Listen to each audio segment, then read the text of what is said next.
IHSG mampu menutup akhir pekan dengan manis, Safira. Kalau kita dalam Ya, sepekan, IHSG hanya satu kali saja terkoreksi di hari Rabu, tapi 4 hari perdagangan IHSG berhasil mencatatkan penguatan.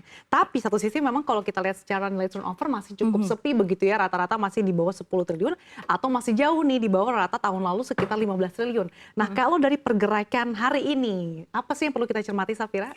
ya kalau misalkan kita lihat begitu ya Sasa, ya IHSG sepanjang perdagangan akhir pekan ini begitu ya di weekend berhasil menguat setelah pengumuman suku bunga acuan Bank Indonesia kemarin. Kalau kita lihat dari hasil rapat Dewan Gubernur ini memutuskan suku bunga BI 7 Days Reverse Repo Rate naik sebesar 25 basis point menjadi 5,75%. Ini sesuai dengan ekspektasi pelaku pasar dan kenaikan ini juga merupakan yang keenam kalinya begitu ya, 6 kali beruntun setelah 1,5 tahun ditahan di tingkat terendah sepanjang sejarah selama pandemi COVID. Dan kalau kita lihat dari hasil rapat Dewan Gubernur yang berlangsung 2 hari itu juga Sasa, Bank Indonesia juga memandang nih inflasi global perlahan juga mulai melambat sehingga era kenaikan suku bunga yang agresif dipandang juga akan segera berakhir.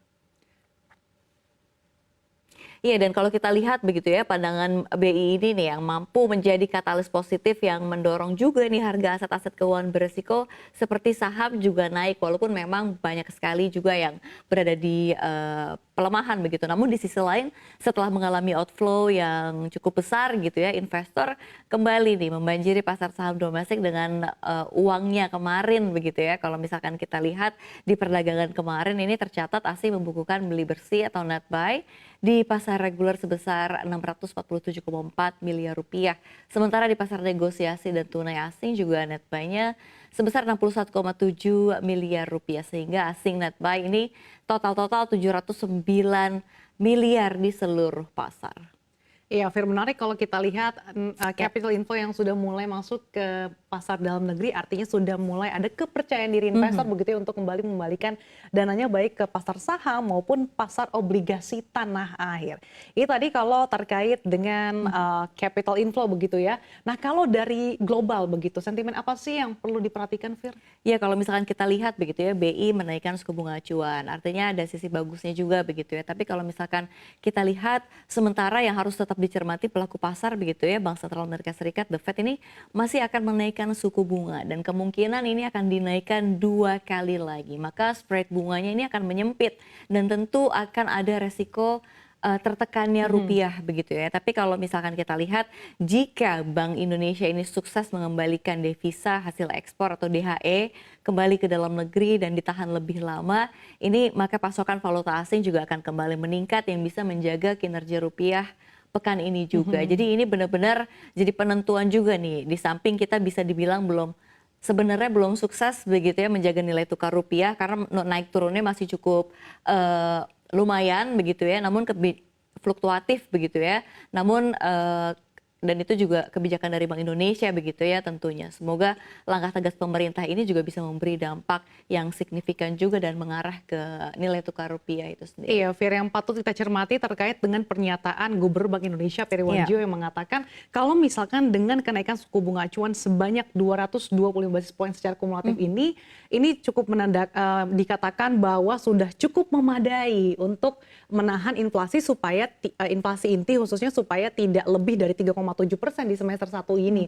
Tapi satu sisi memang yang dikhawatirkan tadi ya yang Safira sebutkan kalau misalkan spreadnya menyempit nanti dikhawatirkan pasar ataupun investor akan lebih memilih pasar luar negeri karena lebih atraktif dibandingkan dengan tanah air dan kemudian juga ini tentunya ada implikasi terhadap rupiah begitu ya kalau akhir-akhir ini rupiah sudah sukses menguat bahkan ke bawah level psikologis 15.000 nanti kalau ada kenaikan suku bunga acuan yang diperkirakan tadi The Fed akan 2 kali sementara kalau kita sudah stop kenaikan suku bunga acuan tentunya ini akan semakin menyempit ya sehingga rupiah dikhawatirkan penguatannya tidak terjaga begitu dalam jangka pendek.